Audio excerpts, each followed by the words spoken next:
نحمدہ ونصلی علی رسولہ الکریم اما بعد اعوذ باللہ من الشیطان الرجیم بسم اللہ الرحمن الرحیم لیکن اللہ یشہد بما انزل الیک انزلہ بعلمہ والملائکۃ یشہدون وکفی باللہ شہیدا ان الذین کفروا وصدوا عن سبیل اللہ قد ضلوا ضلالا بعیدا ان الذین کفروا وظلموا لم یکن اللہ لیغفر لهم ولا لیہدیہم طریقا الا طریق جہنم خالدین فیہا ابدا وکان ذلک علی اللہ یسیرا یا ایہا الناس قد جاءکم الرسول بالحق من ربکم فآمنوا خیرا لکم وإن تکفروا فإن للہ ما فی السماوات والارض وکان اللہ علیما حکیما یا اہل الکتاب لا تغلوا فی دینکم ولا تقولوا علی اللہ الا الحق انما المسیح عیسی ابن مریم رسول اللہ ولکلمتہ القاها الی مریم وروح منہ فآمنوا باللہ ورسولہ ولا تقولوا ثلاثة انتهوا خيرا لكم انما الله اله واحد سبحانه ان يكون له ولد له ما في السماوات وما في الارض وكفى بالله وكيلا۔ ابھی آپ نے سورہ نساء کی آیت 166 سے 171 کی تلاوت سماعت فرمائی۔ ان آیتوں کا ترجمہ اور تفسیر اس طرح ہے: لیکن اللہ یشہد بما انزل الیک انزلہ بعلمہ والملائکۃ یشہدون وکفی باللہ شہیدا۔ آیت 166۔ ان الذین کفروا وصدوا عن سبیل اللہ قد ضلوا ضلالا بعیدا۔ آیت 167۔ ان الذین کفروا وظلموا لم یکن اللہ لیغفر لهم ولا لیہدیہم طریقا۔ آیت 168۔ الا طریق جہنم خالدین فیہا ابدا وکان ذلک علی اللہ یسیرا۔ آیت 169۔ یا ایھا الناس قد جاءکم الرسول بالحق من ربکم فآمنوا خیرا لکم وإن تکفروا فإن للہ ما فی السماوات والارض وکان اللہ علیما حکیما۔ آیت 170۔ ترجمہ: لیکن اللہ اس کتاب کے ذریعے جسے اس نے آپ کے پاس اپنے علمی کمال کے ساتھ بھیجا خود آپ کی نبوت کی شہادت دے رہا ہے، اور فرشتے بھی شہادت دے رہے ہیں، اور اللہ کا گواہ ہونا کافی ہے۔ جو کافر ہیں اور دوسروں کو بھی اللہ کی راہ سے روک رہے ہیں، یقیناً وہ دور والی گمراہی میں جا پڑے۔ جو لوگ منکر ہیں اور ظالم ہیں، بلا شبہ اللہ انہیں بخشنے والا نہیں اور نہ انہیں راہ پر لانے والا ہے، بحث جہنم کی راہ کے، جس میں وہ ہمیشہ رہیں گے، اور یہ سزا اللہ کے لیے بہت ہی آسان ہے۔ اے لوگو، تمہارے پاس یہ رسول حق لے کر آئے ہیں، لہٰذا ایمان لے آؤ، یہ ایمان تمہارے لیے بہتر ہوگا، اور اگر تم کفر اختیار کرو گے تو یاد رکھو اللہ ہی کا ہے جو کچھ آسمانوں میں اور زمین میں ہے، اور اللہ خوب جاننے والا اور بڑی حکمت والا ہے۔ یہ ترجمہ تھا آیت 166 سے 170 کا۔ ان آیتوں کی تفسیر۔ آیت 166۔ رحمت عالم صلی اللہ علیہ وسلم کی رسالت پر اللہ کی گواہی۔ چونکہ پہلی آیتوں میں ضمناً نبوت کا ثبوت اور نبوت کے منکروں کی تردید ہے، کیونکہ آپ کی نبوت کو مشرک اور اہل کتاب نہیں مانتے تھے، اس لیے یہاں فرمایا کہ اللہ آپ کی رسالت پر گواہ ہے اور اللہ نے آپ پر قرآن اتارا ہے۔ اگر آپ کی نبوت کو مشرک اور کافر نہیں مانتے تو نہ مانیں، اللہ کی شہادت کافی ہے۔ سورہ فصلت کی آیت 41-42 میں فرمایا، قرآن وہ عزت والی کتاب ہے جس کے نہ آگے سے باطل آ سکتا ہے اور نہ پیچھے سے، اور اس کی طرف سے اتاری گئی ہے جو بڑی حکمتوں والا اور تعریفوں والا ہے۔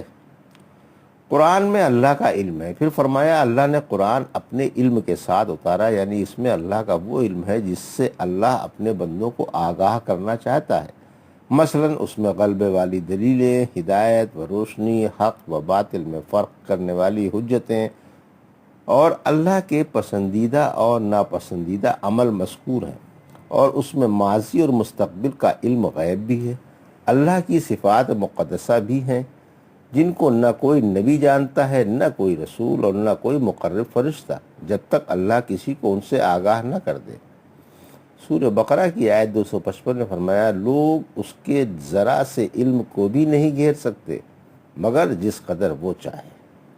سورہ توحہ کی 110 نمبر آیت نے فرمایا اور اسے ان کا علم گھیر نہیں سکتا، پھر فرمایا فرشتے بھی گواہی دیتے ہیں، یعنی جو آپ کے پاس آیا اور آپ پر اتارا گیا، جس کی آپ کے پاس وحی بھیجی گئی اور جس کے ساتھ اللہ کی شہادت بھی ہے، اس پر فرشتے بھی گواہ ہیں۔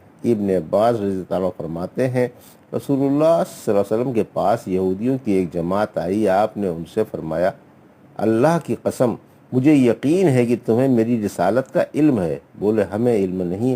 اس پر یہ آیت اتری، حق سے کترانے والوں کے لیے معافی نہیں، آیت 167 سے 169 کی تفسیر میں، یعنی جو خود بھی کافر ہیں اور حق کے پیروکار نہیں اور لوگوں کو بھی راہ حق سے روکنے میں سرگرم عمل رہتے ہیں اور انہیں حق کی پیروی نہیں کرنے دیتے، وہ راہ حق سے بھٹک گئے اور اس سے بہت دور جا پڑے۔ پھر حق تعالیٰ نے ایسے لوگوں کے حق میں اپنے اس حکم کی خبر دی کہ اللہ انہیں معاف نہیں فرمائے گا اور نہ انہیں نیکی کی راہ پر ڈالے گا، البتہ جہنم کی راہ پر ڈال دے گا اور ایسے لوگ جہنم میں ہمیشہ رہیں گے۔ آیت 170، رحمت عالم صلی اللہ علیہ وسلم ہدایت و حق اور شافی بیان لے کر مبعوث ہوئے، یعنی محمد رسول اللہ صلی اللہ علیہ وسلم نور ہدایت، دین حق اور عزت و جلال والے اللہ کی طرف سے شافی بیان لے کر آ گئے ہیں۔ ان کی لائی ہوئی باتوں پر ایمان لاؤ اور ان کی پیروی کرو، ان کا ماننا تمہارے حق میں بہتر ہے، اور اگر تم ان کی باتوں کو اور ان کی لائی ہوئی کتاب کو ٹھکرا دو گے تو اللہ کا کیا بگاڑو گے؟ وہ تو تم سے اور تمہارے ایمان سے بے نیاز ہے، تمہارے کفر سے اس کا کچھ نہیں بگڑتا، بلکہ تم خود ہی اپنے پیروں پر آپ کلہاڑی مار رہے ہو۔ سورہ ابراہیم کی آیت نمبر 8 میں فرمایا موسیٰ نے کہا اگر تم اور زمین والے سب مل کر کفر اختیار کر لیں تو یقین مانو اللہ بے نیاز و سراہا گیا ہے۔ یہاں پر فرمایا کہ اللہ خوب جانتا ہے کہ کون تم میں سے ہدایت کا مستحق ہے کہ اسے راہ پر لائے اور کون گمراہی کا مستحق ہے کہ اسے راہ سے دھکا دے دے۔ اللہ اپنے اقوال و افعال، احکام شرع اور مقدرات میں بڑی حکمت والا ہے۔ یا اہل الکتاب لا تغلوا فی دینکم ولا تقولوا علی اللہ الا الحق انما المسیح عیسی ابن مریم رسول اللہ وکلمتہ القاہا الی مریم وروح منہ فآمنوا باللہ ورسولہ ولا تقولوا ثلاثۃ انتہوا خیرا لکم انما اللہ الہ واحد سبحانہ ان یکون لہ ولد لہ ما فی السماوات وما فی الارض وکفی باللہ وکیلا۔ آیت 171۔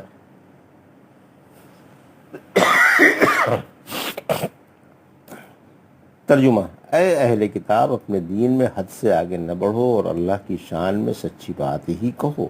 مسیح عیسیٰ بن مریم صرف اللہ کے رسول اور اس کا کلمہ ہیں جن کو اس نے مریم کی طرف پہنچا دیا تھا اور اس کی طرف سے ایک روح ہیں، لہذا اللہ پر اور اس کے رسولوں پر ایمان لاؤ اور 3 معبود نہ مانو، باز آ جاؤ، اسی میں تمہارے لیے بہتری ہے۔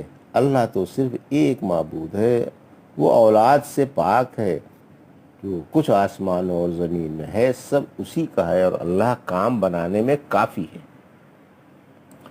یہ تھا ترجمہ آیت 171 کا۔ تفسیر، کسی نبی کو اس کی حد سے زیادہ نہ بڑھاؤ۔ اللہ اہل کتاب کو غلو سے اور کسی نبی کو حد سے بڑھانے سے روک رہا ہے۔ یہ ونایت عیسائیوں میں بہت ہے، کیونکہ یہ لوگ حضرت عیسیٰ علیہ السلام کے بارے میں حد سے آگے بڑھ گئے اور انہیں ان کے مقام سے ہٹا کر تخت الالوہیت پر جا بٹھایا۔ انہیں نبوت کا مقام نہیں بھایا اور نبوت کے بجائے الوہیت کا مقام پسند آیا۔ یہ بدبخت اللہ کی طرح ان کی عبادت کرتے ہیں، بلکہ جو ان کے ہم دین ہیں اہل کتاب نے انہیں بھی حد سے آگے بڑھا دیا اور انہیں بھی نبیوں کی طرح معصوم قرار دے دیا۔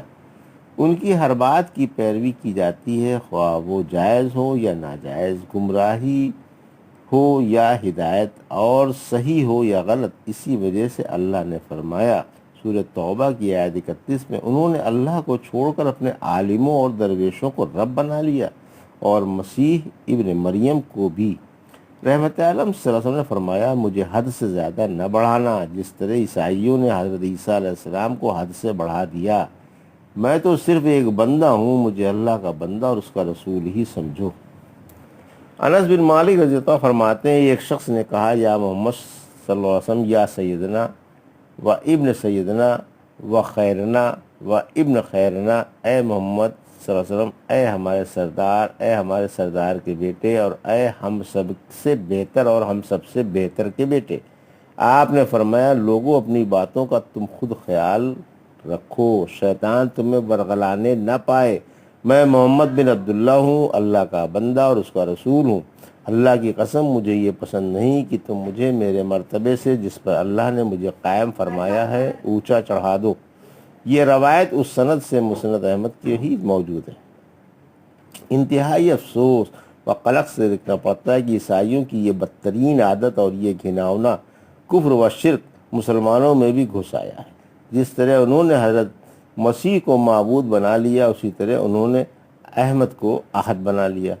اللہ کی پناہ، اللہ کی پناہ اس صریح کفر و شرک سے اللہ پر اس قدر عظیم بہتان کہ وہ مدینے میں احمد بن کر آیا، اور محمد رسول اللہ صلی اللہ علیہ وسلم کی اس قدر توہین و بے ادبی کہ وہ نبی نہیں، اللہ کے بندے نہیں، اس کے رسول نہیں بلکہ خود اللہ ہے، بشر نہیں بلکہ نور ہیں، انسان نہیں بلکہ اللہ کا عکس ہیں۔ کیا یہ شرکیہ کلمہ مسلمان کی شان کے لائق ہے؟ کیا یہ اللہ کی توہین نہیں اور اللہ کے رسول صلی اللہ علیہ وسلم کی شان میں انتہائی گستاخی نہیں؟ کیا اس قسم کے دعوے داران اسلام مسلمان میں مشرک نہیں؟ کیا عیسائیوں کی اور ان کی بات ایک نہیں؟ جو وہ کہتے ہیں وہی یہ کہتے ہیں۔ پھر ترہ یہ ہے کہ یہ سمجھتے ہیں کہ ہمیں رسول سے والہانہ محبت ہے، کمال شفقتی ہے اور بے حد عشق ہے۔ کیا عشق و محبت کی یہی علامت ہے؟ اللہ کے واسطے تم آپ اپنے ضمیر سے پوچھو، کیا یہ رسول اللہ صلی اللہ علیہ وسلم کی توہین شان رسالت میں گستاخی اور مقام رسالت میں بے ادبی نہیں؟ اللہ سمجھ عطا فرمائے اور فکر سلیم سے نوازے، آمین۔ شرک سے بچو اور اللہ پر الزام نہ لگاؤ۔ فرمایا اللہ پر الزام نہ لگاؤ، یعنی تمہیں اللہ پر افترا کرتے ہوئے شرم نہیں آتی، یہ کہتے ہوئے ڈوب نہیں مرتے کہ اللہ کی بیوی بچے ہیں، حالانکہ اللہ بیوی بچوں سے پاک ہے، اپنی سرداری میں یکتا، کبریائی میں ایک اور عظمت میں واحد ہے، نہ اس کے سوا کوئی معبود ہے اور نہ کوئی رب ہے، وہی سچا معبود ہے اور وہی جہان والوں کا رب ہے۔ اسی وجہ سے فرمایا مسیح عیسیٰ بن مریم صرف اللہ کے رسول، اس کے غلام اور اس کی مخلوق ہیں۔ ان سے کہا ہو جا، فوراً ہو گئے۔ آپ اللہ کے رسول اور اس کے مریم کی طرف ڈالے ہوئے ایک کلمہ ہیں، یعنی اللہ نے جبرائیل کو مریم کی طرف وہ کلمہ دے کر بھیجا۔ انہوں نے اپنے عزت و جلال والے رب کے حکم سے وہ روح مریم صدیقہ کے گریبان میں پھونک دی، روح ان میں اتر گئی اور وہ حاملہ ہو گئیں۔ سب عزت و جلال والے اللہ کی مخلوق ہیں، چونکہ آپ بغیر باپ کے پیدا ہوئے، اسی وجہ سے آپ کو کلمت اللہ اور روح اللہ کہا گیا۔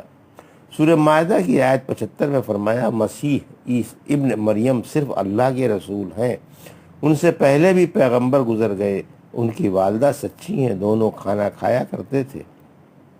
سورہ آل عمران کی آیت 59 میں فرمایا اللہ کے نزدیک عیسیٰ کی مثال آدم کی طرح ہے کہ انہیں مٹی سے پیدا کر کے کہا ہو جا، پھر وہ ہو گئے۔ سورہ انبیاء کی آیت 91 میں فرمایا جس نے اپنی عصمت کی حفاظت کی، ہم نے اس میں اپنی روح پھونک دی، ہم نے انہیں اور ان کے بیٹے کو جہان والوں کے لیے نشانی بنایا۔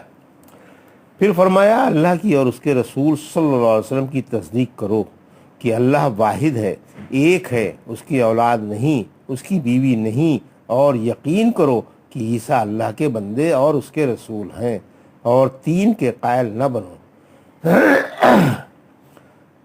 عیسیٰ علیہ السلام اور مریم الوہیت میں اللہ کے ساتھ شریک ہیں۔ حق تعالیٰ شرک سے بلند و برتر ہے۔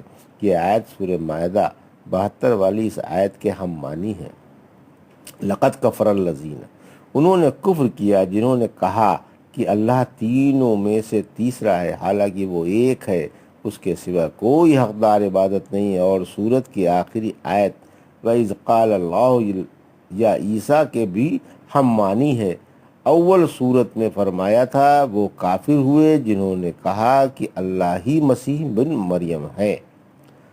عیسائیوں کے شرکی عقائد۔ جہالت کی وجہ سے عیسائیوں کے پاس کوئی ضابطہ نہیں اور نہ ان کے کفر و شرک کی کوئی حد ہے۔ وہ اپنے گمراہ کن اقوال میں بھٹکے ہوئے ہیں۔ کسی کا عقیدہ ہے کہ عیسیٰ اللہ ہیں، کوئی کہتا ہے اللہ کے ساتھ شریک ہیں، اور کوئی انہیں اللہ کا بیٹا تصور کرتا ہے۔ ان میں بہت فرقے ہیں جن کی رائیں مختلف ہیں اور اقوال متصادم ہیں۔ اگر 10 عیسائی ایک جگہ جمع ہوں تو ان کی 11 رائے ہوں گی، یعنی رائے تعداد سے بھی زیادہ ہوں گی۔ یہ تھا سورہ نساء کی آیت 166 سے 171 کا ترجمہ اور تفسیر جو بھی آپ نے سماعت فرمائی۔ یاکم بریاد ذکر الحکیم۔